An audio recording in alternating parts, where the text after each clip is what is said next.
ሆነ። ዛሬ በዓለም ሁሉ ዙሪያ ሰላም ሆኗልና የሚሰበከው የሚነገረው የሰላም አባት የሰላም አለቃ የሆነ መድኃኒታችን ኢየሱስ ክርስቶስ የተነሳበት ትንሣኤውን በዛሬው ዕለትም እናከብራለን ማለት ነው። እስከ በዓለ ሃምሳ ድረስ በዚሁን ሰላምታ የምንለዋወጠው እንግዲህ ዛሬ ትንሣኤው ካለፈ 8ኛ ቀን ዛሬ ዕለተ ሰንበት ሆኗል። ይህም የዛሬው ስያሜ ቤተክርስቲያናችን ስያሜ ዳግም ትንሣኤ ነው የሚባለው። እንግዲህ ክርስቶስ እንደገና ደግሞ በሳምንቱ ሞቶ ተነስቷል ለማለት አይደለም። አንደኛ ዳግም የተባለው ቀለሙ በሙሉ በዛሬው ዕለት የሚደርሰው የትንሣኤው ቀለም ነው። የትንሣኤው ቀለም ነው። አንዱ ዳግም የሚያሰኘው አንዱ እሱ ነው። ሁለተኛው ደረጃ ደግሞ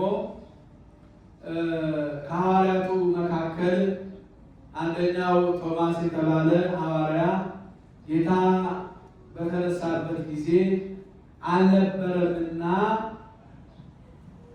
በዛ ምክንያት እሱ ደግሞ ስለታወከ ስለተጠራጠረ በዛ ምክንያት አምላክነቱን ለመግለጽ በተዘጋው በር በሐዋርያት መካከል ተገኝቶ እሱንም ደግሞ ማንነቱን የገለጠበትና ጌታ አምላኩ መሆኑን እሱም የተረዳበት ዕለት ስለሆነ ይህ ዳግም ትንሣኤ ለቶማስ መገለጡን የሚያሳይ ነው። እንግዲህ ሰላም ለእናንተ ይሁን ነው ርዕሳችን። ሰላም ለእናንተ ይሁን። በተዘጋው በር ዮሐንስ ወንጌል ምዕራፍ 21 ላይ ሰላም ለእናንተ ይሁን ይላል። ቁጥር 19 ላይ ሰላም ለእናንተ ይሁን ይላል። ጌታችን አምላካችን መድኃኒታችን ኢየሱስ ክርስቶስ በመጀመሪያው ዕለተ ሰንበት ማለት ነው ሐዋርያት ቀብረው ከተመለሱ በኋላ በሦስተኛው ቀን እነሳለሁ ብሎ ነግሯቸዋልና በዛ መሰረት በዝግ ቤት ሆነው ትንሣኤውን ሲጠባበቁ እነሱ በሩ ተዘግቷል፣ ጨለማ ነው፣ የሚታይ ነገር የሚዳስስ ነገር የለም። በዛ በመካከላቸው ተገኝቶ ሰላም ለእናንተ ይሁን፣ አብ እንደላከኝ እኔም እልካችኋለሁ፣ አብ እንደላከኝ እኔም እልካችኋለሁ። በዛ በሄዳችሁበት ቦታ ወንጌልን ታስተምራላችሁ፣ ወንጌልን ትሰብካላችሁ። በሩ የተዘጋባቸውን የሰላም በር የተዘጋባቸውን የፍቅር ደጅ የተዘጋባቸውን የእነዚህን በር ከፍታችሁ በሰላሙ መንገድ እንድታወቋቸው እልካችኋለሁ ብሎ በተቆለፈው ደጃፍ ውስጥ ገብቶ ሰላም ለእናንተ ይሁን፣ ይኸው በዕለተ ዓርብ በመስቀል ላይ ተሰቅዬ ስገረፍ የተቸነከረውን ጎኔንና የተቸነከሩ እጆችን እግሮችን እዩ፣ ዳሱ፣ ለምታት አጥንት የለውምና እኔ አባታችሁ አምላካችሁ ነኝ ብሎ ለሐዋርያቱ ገልጦላቸዋል በዝግ ቤትም። ከዛ በፊትም ሴቶች እነ መግደላዊት ማርያም ሽቱ ለመቀባት ወደዛ ወደ መቃብሩ ሄደው ነበረ። ወደ መቃብሩ በሄዱ ጊዜ መቃብሩ ባዶ እንደሆነ ያገኙት። ከዛ ተመልሰው ለሐዋርያት ነገሯቸው። ሐዋርያቱም ሮጠው ሄደው አዩ። ነገር ግን እነሱም ቦታው ባዶ መሆኑን ተመለከቱ። እዚህ ሰዓት በአንዲት ዝግ ቤት ውስጥ ሆነው እዛ የዕለተ ዓርቡን ግርፋቱን፣ መከራውን፣ መሰቀሉን፣ መቸከሩን እያሰቡ በዛ በነበሩበት ሰዓት ነው ሰላም ለእናንተ ይሁን ብሎ ሰላሙን ሰበከላቸው። ጌታችን ኢየሱስ ክርስቶስን ሰላም ለእናንተ ይሁን፣ አብ እንደላከኝ እኔም እልካችኋለሁ ብሎ መንፈስ ቅዱስን ሰጣቸው ይላል። በዚህ ጊዜ በዚህ ዕለት ቶማስ የሚባል ሐዋርያ ከእነሱ መካከል አልነበረምና ጌታ በሚነሳበት ሰዓት ሳምንቱ ሙሉ ስለ ትንሣኤው ሲሰብኩ፣ ስለ መነሳቱ ሲሰብኩ ካጠገባቸው በዕለቱ ነው የተሰወራቸው። ሲያስተምሩ ቆይተው ቶማስ በሳምንቱ መጣ። ጌታችን አምላካችን ቁጥር 24 ላይ ጌታችን ኢየሱስ ክርስቶስ ዳግመኛ ወደ እነሱ ወደ ሐዋርያቱ መጣ። ወደ እነሱ ከመምጣቱ በፊት ለቶማስ ጌታ እንደተነሳ ነገሩት። በፍጹም እኔ አላምንም፣ እንዴት ሰው ከሞተ በኋላ ከበሰበሰ በኋላ ከሸተተ በኋላ እንዴት ይነሳል ብሎ ተናገረ። ምክንያቱም አይፈረድበትም። ይሄ ሰው ከሰዱቃውያን መካከል ነው የመጣው። ትንሣኤ ሙታንን ከማያምኑት መካከል ነው የመጣው። ከዚህ ማህበረሰብ ስለመጣ በዚያው ባደገበት ማህበረሰብ ነው የሚያስበው፣ በዚያው ባደገበት አካባቢ ነው የሚያስበው እንጂ ይሄ የሐዋርያትን ትምህርት በደንብ አልቀሰመም እና ሊሆን አይችልም፣ ሊደረግም አይችልም። በእንደዚህ አይነት መልኩ የሞተ ሰው ሊነሳ አይችልም። እንዲያውም በማቴዎስ 22 ላይ ሰዱቃውያን ተነስተው ጥያቄ ሰው ከሞተ በኋላ መነሳት ይችላል ብለው ነግረውታል። እንዲያውም በዘዳግም 25 ላይ ስለ አንዲት ባሏ የሞተባት ወንድምየው ገብቶ ይበለልላት፣ እሱም ደግሞ የማይወልድ ከሆነ እሱ ከሞተ ደግሞ እስከ 7 ድረስ ደርሶ ነበር እና መጨረሻ ላይ በዚህ ጥያቄ ጠየቁትና አይ በዛ በመንግስተ ሰማያት ማግባት መጋባት የለም፣ ሕያዋን ሆነው ይኖራሉ እንጂ በፍጹም እንዲህ አይነት ነገር የለም ብሎ ነግሯቸዋል። እና ይነሳሉ፣ መነሳቱን ነገራቸው። ከዛ እነሱም አልተቀበሉትም።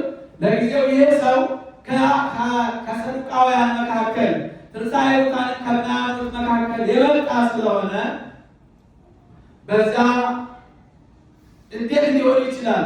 እናንተስ አይታችሁ እናንተስ ተመልክታችሁ ነው የምትሰብኩት የምታሰቡት፣ እኔ ሰማሁ ብዬ ነው ወይ? መጨረሻ ላይ ደግሞ እንደው ክርክሩ ከሐዋርያት ጋር እናንተስ አያችሁ፣ እናንተስ ተመለከታችሁ፣ በዚህ ትሰብኩታላችሁ፣ ታስተምራላችሁ፣ እኔ ምን አየሁ ብዬ ነው? እኔ ምን ተመለከትኩ ብዬ ነው ከእናንተ ጋር በሐዋርያነት ተሰማርቼ ማስተማር የምችለው? ስለዚህ ማየት ማመን ነውና ማየት ማመን ነውና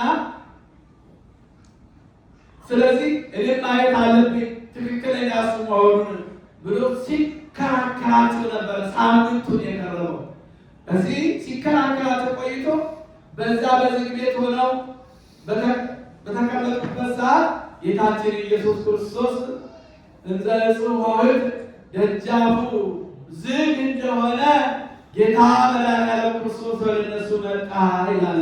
ድጋሚ መቼ?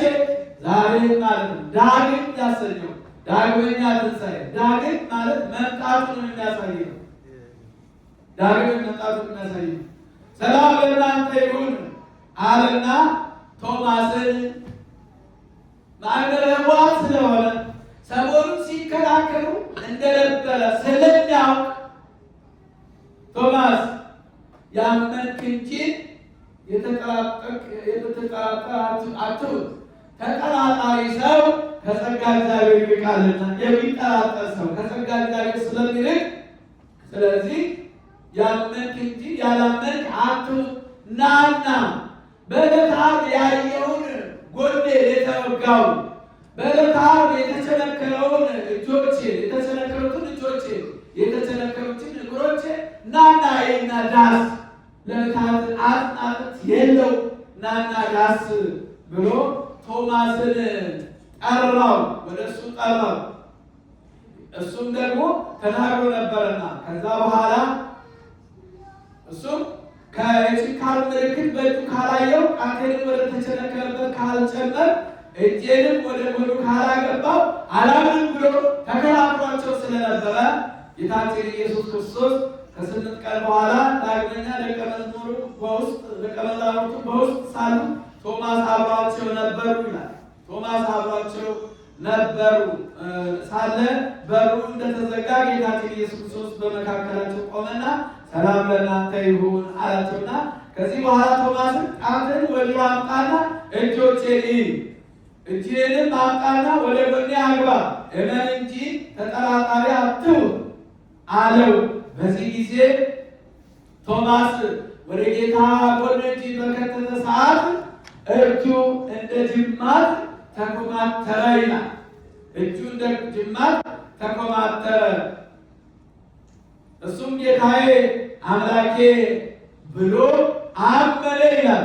አንተስ ዳሰህ አይተህ አመንክና አይተህ አመንክ፣ ሳያዩ የሚያምኑ ብፁዓን ናቸው አለ። አይታችሁታል? ጌታ በአካል ሳያዩ የሚያምኑ ብፁዓን ናቸው እነሱ። አንተስ አይተኸኝ አመንከኝ፣ ዳሰኸኝ አመንከኝ፣ በደረሰብህም አደጋ አየኸው፣ በመለኮታዊ ላህር ስላቃጠለ ማለት አመንከኝ። ሳያዩ የሚያምኑ ብፁዓን ናቸው ብሎ ቶማስን አስተምሮ ጌታ ቶማስን ከሐዋርያት መካከል እስከ መጨረሻው ድረስ ወንጌልን ያስተማረ ታላቅ ሐዋርያ ነው። እንግዲህ በዛ በዝግ ቤት ሰላም ለእናንተ ይሁን ያላቸው ሰላም የውስጥ እረፍት ነው። ሰላም የውስጥ እረፍት ነው። እነዚህ ሐዋርያት በመጀመሪያው ቀን በሁለተኛው ቀን በሩ ዝግ ነው፣ በሩ አልተከፈተም። በዛ ውስጥ ሆነው የዕለት ዓርቡን መከራ እያስታወሱ፣ ግርፋቱን እያስታወሱ፣ መከራ ስቅላቱን እያስታወሱ የሰዎችን ጭካኔ ምን ያህል ጨካኞች እንደሆኑ 6666 ጊዜ ተገርፈው ስጋ አጥንቱ እስከሚታይ እየገረፉት ያለ እየተመለከቱት ነበረ። ሰላም አጥተው ሰላም ርቋቸው በዚህ ቤት የነበሩ ያ ሰላም የራቃቸውን ሐዋርያትን በመካከላቸው ተገኝቶ ሰላም ለእናንተ ይሁን አላቸው።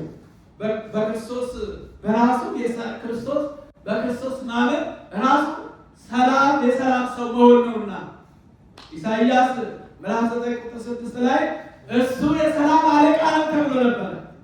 በነቢያቱ እሱ የሰላም አለቃ ነው ተብሎ ተጠርቶ ነበረና በዚህ ሰዓት ሰላም ለእናንተ ይሁን፣ ሰላም ለራቃቸው ሰዎች፣ ሰላም ለጠፋባቸው ሰዎች የሰላም አምላክ ይላል ጳውሎስ። ክርስቶስ በተወለደ ጊዜ የተዘመረው መላእክትና እረኞቹ በቤተልሔም የዘመሩት ምንድን ነው? ስብሐት ለእግዚአብሔር በሰማያት ወሰላም በምድር ስምረቱ ለሰብእ ብለው ነበር የሰበኩት። ለእግዚአብሔር በአርያም ምስጋና ይገባል፣ በሰላምን በምድር ሰላም ይሁን ብለው መላእክትና ሰዎችም በቤተልሔም የዘመሩት ስለ ሰላም ነበር። ከዛ በፊት ሰላም አልነበረም። ለ5000 ዘመን ከሰው ልጆች ሰላም ርቆ በነበረበት ሰዓት ማለት ነው። ለዚህም ነው ጌታችን ኢየሱስ ክርስቶስ በዚህ በምድር ላይ የተመላለሰ በሚያስተምርበት ሰዓት በዮሐንስ ወንጌል ምዕራፍ 14 ቁጥር 7 ላይ እኔ ሰላሜን እሰጣችኋለሁ፣ ሰላሜን እተዋላችኋለሁ አላቸው። እኔ የምሰጣችሁ ሰላም ዓለም እንደሚሰጣችሁ ሰላም አይደለም። የዓለም ሰላም በአንደበቱ ሰላም ይላል፣ በእጁ ደግሞ መሳሪያ ይዛል። በአንደበቱ ስለ ሰላም ያውጃል፣ ስለ ሰላም ይናገራል፣ ስለ ሰላም ይሰብካል፣ ስለ ሰላም በየ24 ሰዓት ያወራል። ግን በእጁ ግን መሳሪያ ይዞ ጦር ይዞ ነው የሚናገረው። የጌታ ሰላምና የነገሥታቱ የዓለም ሰላም የተለየ ነው። እኔ ሰላሜን እሰጣችኋለሁ። ሰላም ያጣችሁ ሰላም እንድታገኙ፣ እረፍት ያጣችሁ እረፍት እንድታገኙ ክርስቶስ እረፍትን ይሰጣልና ያሳርፋል። እሱ በብዙ በተጨነቅነው ነገር ላይ እግዚአብሔር ያሳርፈናል። የሚያስጨንቃችሁን ሁሉ በእሱ ላይ ጣሉ፣ እሱ ስለ እናንተ ይጨነቃል። ለምን? በእሱ ላይ እረፍትን እናገኛለንና። እናንተ ሸክማችሁ የከበዳችሁ ወደ እኔ ኑ፣ እኔም አሳርፋችኋለሁ። ተመልከቱ፣ ሰላሜን እሰጣችኋለሁ። ሰላም ትኖሩ ዘንድ ወደ እግዚአብሔር የተጠጋ ሰው፣ በመንፈሳዊ ሕይወት ወደ እግዚአብሔር የቀረበ ሰው ሰላምን ያገኛል። እውነቴን ነው። ዛሬ ዓለም በር ዘግታብናለች። የምታዩት በሙሉ ተዘግቷል። የሰላም በር ተዘግቷል። እነዚህ ሐዋርያት በር ተዘግቶባቸው ነበረ የነበሩት በዝግ ቤት ውስጥ እረፍት አጥተው ሰላም አጥተው ይጨነቁ ነበር። ዛሬ በእኛ ላይ ዓለም እንደዚሁ የሰላም በሯን ዘግታለች። ያልተዘጋበት ማህበረሰብ ማን አለ? በዓለም ዙሪያ ስታዩ እዚህ ቦታ ሳይባል ሰላም የለም። የሰላም በር ተዘግቷል። ፍቅር የለም። የፍቅር ሰላም የፍቅር በር ተዘግቷል። ደስታ የለም። የደስታ ሰላም ተዘግቷል። በር ተዘግቷል። በዚህ ጊዜ ይሄንን በር መክፈት የሚችል በዛ በተዘጋው በር ዓለም በዘጋችብን በር ገብቶ ሰላምን ሊሰጠን የሚችል እግዚአብሔር ብቻ ነው። መድኃኒዓለም ብቻ ነው። እሱ ብቻ ነው። ስለዚህ ቅዱስ ጳውሎስም በገላትያ ምዕራፍ 3 ቆላስይስ ምዕራፍ 3 ቁጥር 15 ላይ ያ በመስቀሉ ሰላምን አደረገና መስቀል ላይ ተሰቅሎ ስጋውን ቆርሶ ደሙን አፍሶ ምን አደረገ? በመስቀሉ ሰላምን አደረገ። ያንን የጠብ ግድግዳ አፈረሰ። የጠቡን ግድግዳ አፈረሰ። እንግዲህ ይህንን በዓለም ላይ የመጣውን ዓለም የዘጋችብንን በር መክፈት የምንችለው እሱን ስንይዝ ነው።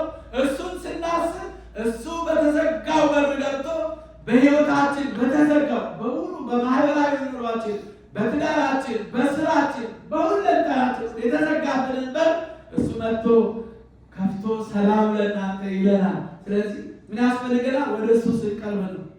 ቀረቡ ኀቤሁ ወያበርለክሙ ወይታበ ገጽክሙ፣ ወደ እግዚአብሔር ቅረቡ፣ እሱ ወደ እናንተ ይቀርባችኋል። ፊታችሁ ጠቁሮ አትመለሱ። ባዶ እጃችሁን አትመለሱ። ሰላም ያጣችሁ ሰዎች ወደ ክርስቶስ ሰላም ኑ። ሰላሙን ይሰጣችኋል። የሰላም አባት ነውና፣ የሰላም አለቃ ነውና፣ የሰላም ንጉሥ ነውና። ይህንን ነው ነበረ ዛሬ ቶማስ በመጠራጠሩ ሰላም ነው ያጣው። ነገር ግን ይህንን ካየው ከዳሰሰ በኋላ ሰላም አገኘ። ከጥርጣሬ ወጣ። ጌታዬ አምላኬ ብሎ አመነ። አንተ ሳይታ አምነኛል፣ ሳያዩኝ የሚያምኑ ብፁዓን ናቸው አለ። በእሱ ያመኑት በሙሉ ሕይወትን አግኝተዋል ብሏል። ስለዚህ የተወደዳችሁ ክርስቲያኖች እንግዲህ የተሰባሰብነው ሳምንቱን በዛ በትንሣኤው አድረንበታል።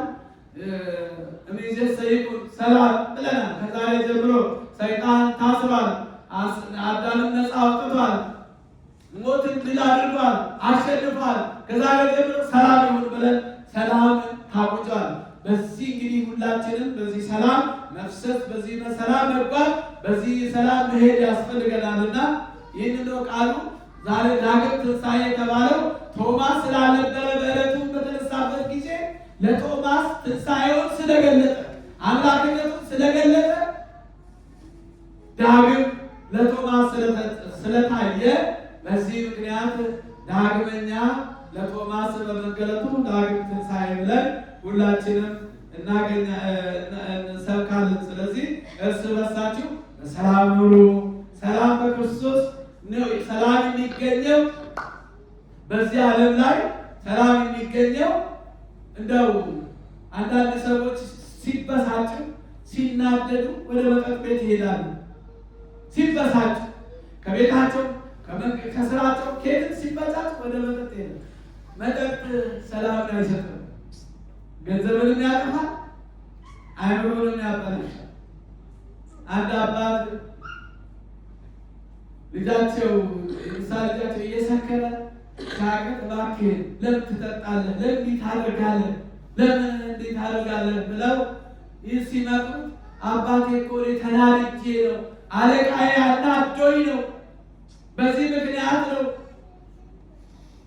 ይህንን መጠጥ የምጠጣው።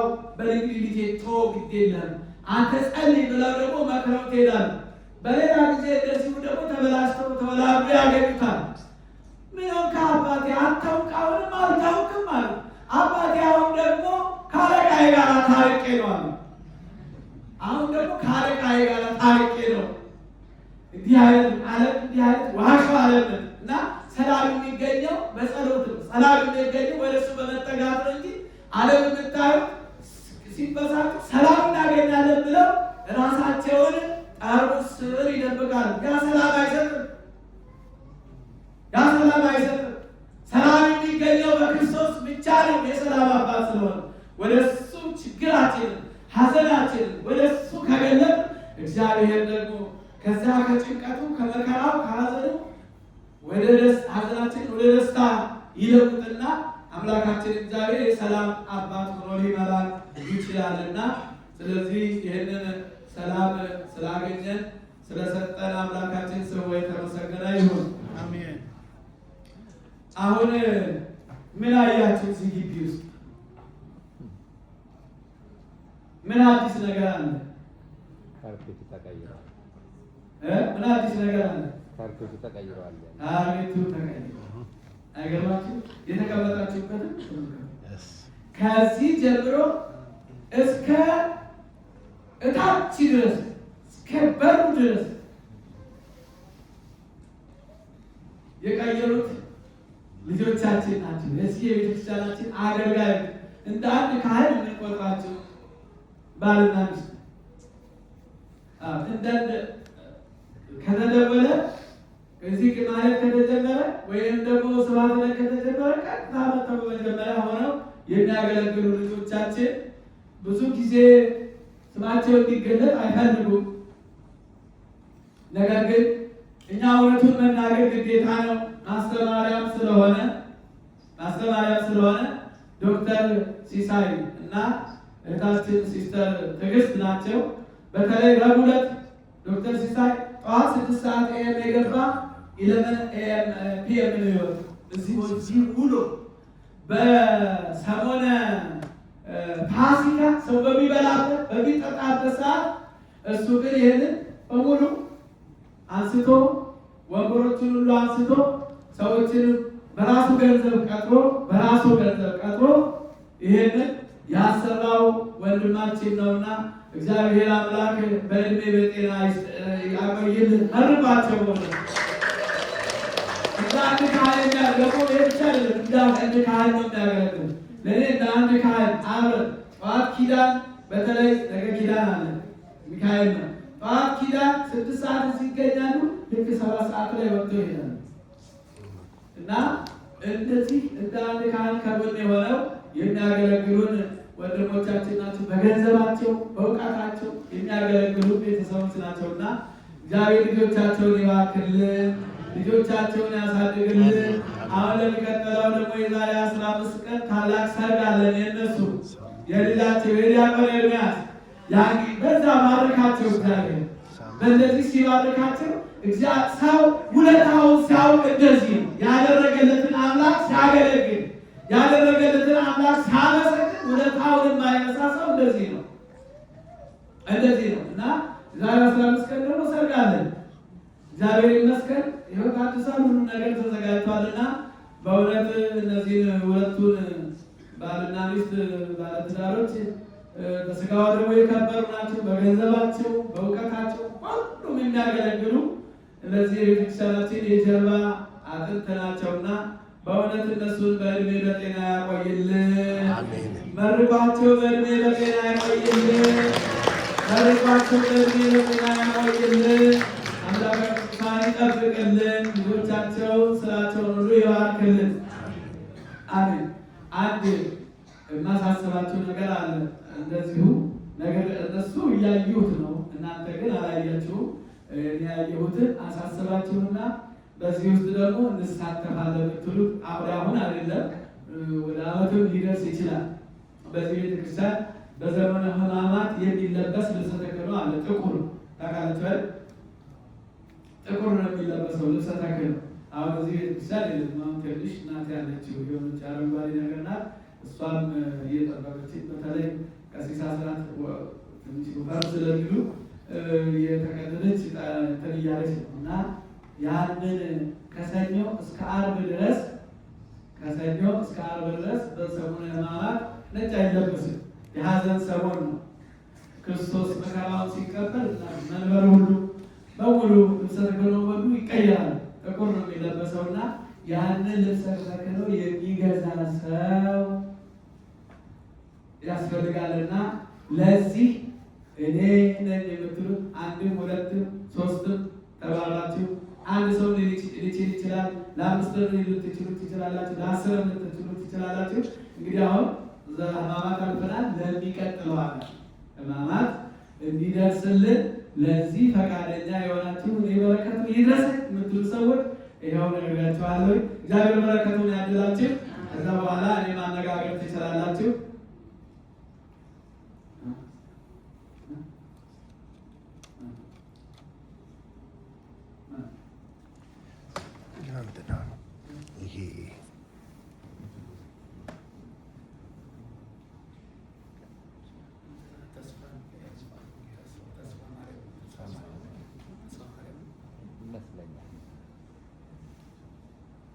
እሺ ተስፋ ማርያም አላለቀም። ተስፋ ማርያም በየዓመቱ ከሚገርማችሁ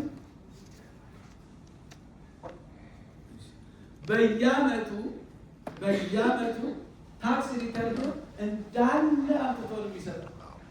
በሚደንቅ ሰው ነው። አሁን ደግሞ ለፋሲካ ለትንሣኤ እነ መግደላዊት ማርያም ወደ መቃብር ሲሄዱ ሽቱ ይዘው ነው የሄዱት። ሽቱን ይዘው የሄዱት። እኔ ደግሞ ለትንሣኤ ይኸው 200 ብር አምጥቻለሁ ብሏል። እግዚአብሔር ይስጥልን። አቤት በመነሳት ስላለው ነው እንጂ ገንዘብ አይደለም። ገንዘብ ስላይሆን ገንዘብ የሚከፈለው ብዙ ገንዘብ ነው፣ ግን በንስሐ ስላለው ነው እንጂ በንስሐ ስላለው ነው። እግዚአብሔር ኃጢአትን ይቅር ይበልልን፣ ኃጢአትን በደል ሁሉ ያስወግድልን። ንስሐውን ተቀብሎ ጌታ ደግሞ በራሱ ያደርግልን፣ ለሥጋ ደግሞ ያብቃል። እግዚአብሔር ይስጥልን። አሁን ወደ ጸሎተ ፍትሐት እንሄዳለን። ዛሬ የአንደኛ እህታችን ዓመተ ሥላሴ ዓመት ሞላት። እንግዲህ ተመልከቱ፣ ዓመት ዕለት ነው። እንዴት በሮ እንደመጣ ተመልከቱ። የእሷ ሞት ዓመት ዕለት ፍትሐት ጸሎት እናደርጋለን። ቀጥሎም ደግሞ ልጃችን ፍቅር ባለፈው ሳምንት ከትንሣኤው በፊት ማለት ነው ከሕማማቱ በፊት አባቷ ወደ ዮሐንስ አልፈው እሳቸው ደግሞ እዛም ቀብራ ነው የመጣችው ተጽናንታ።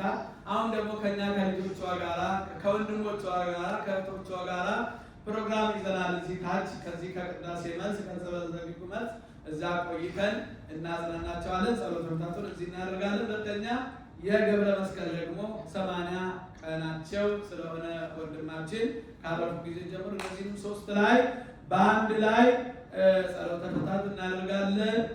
ግርማይ ባለፈው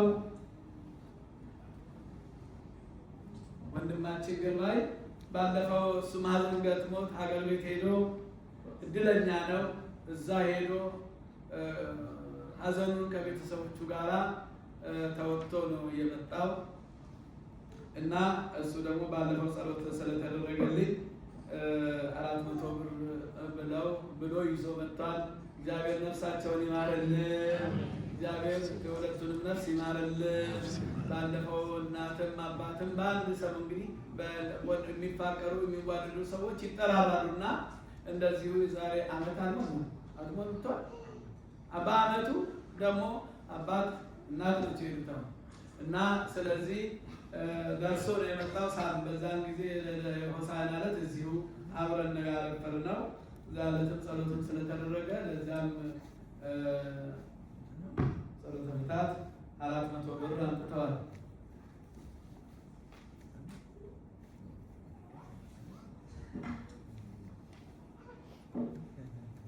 እሺ እዚህ ደግሞ ወንድማችን መራሄ ብሩካን መዝገበ ሥላሴ እህታችን በዚህ በመሰረተችው ያገለገለችው ቤተክርስቲያን ያው እዚሁ ጸሎቱም ተፈጽሞላት ሽኝቱም የተደረገላት እዚሁ ስለሆነ ያገለገለችው ቤተክርስቲያን ናት እና አሁንም ደግሞ ሞታም ታገለግል ለአገልግሎት ተነስታለች። የሚገርም ነገር ነው። ሞታም አልቀረችም። እሷ ለአገልግሎት ተነስታ አሁን ሰዎችን ለማከም ዶክተር ሆናለች። አሁን ተመርቃለች። ይገርማቸዋል። ዶክተር ሆና ተመርቃ አሁን ሆስፒታል በእሷ ስም እየተሰራ ነው።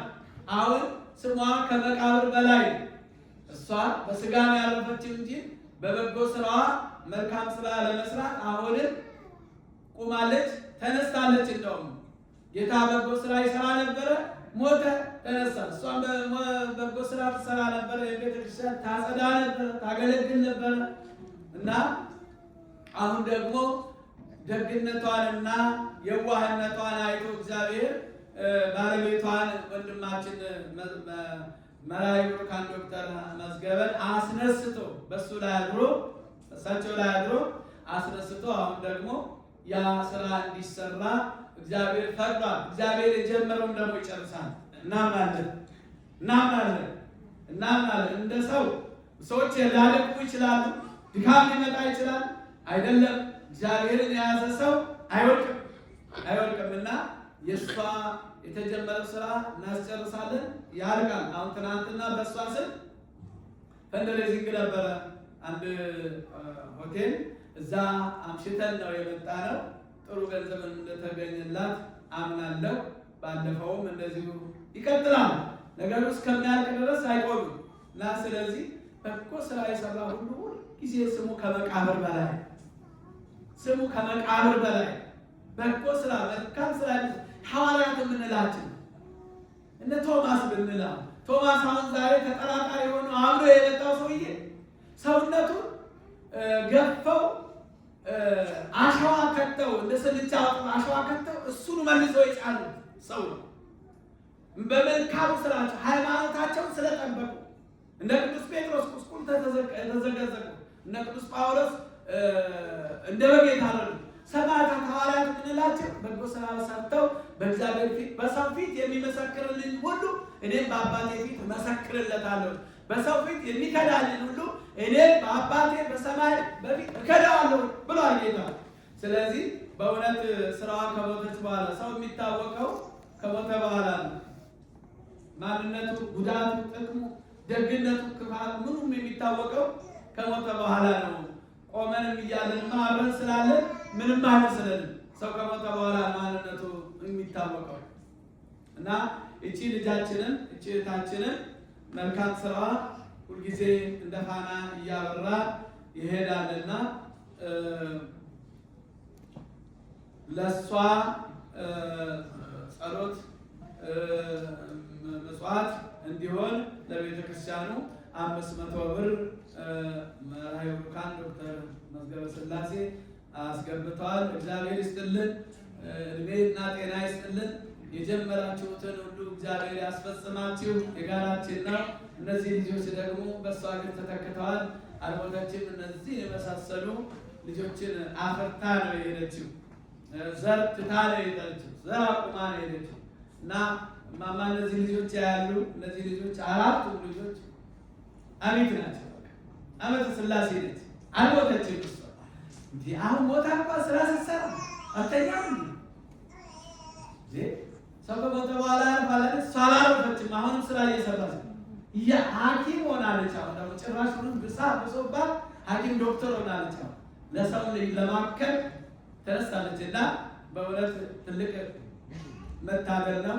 ልጆቹን እግዚአብሔር በጉራ የተካቸውን ልጆች እግዚአብሔር ያሳድግልን። የእነሱን ፍሬ ለማየት ያብቃውት ወንድሜ፣ እግዚአብሔር ይጠብቅልን። እንግዲህ አሁን እነዚህ ልጆች ብዙ ይጠብቃሉ። የእናትንም ከእርሶን የሚጠብቁት ከማማን የሚጠብቁት የአባትነቱ ድርሻ እንዳለ ሆነ። ሌላው ደግሞ ገብረ መስቀል ሳብዬ ለሳቸው ደግሞ $300 ሰጥቷል።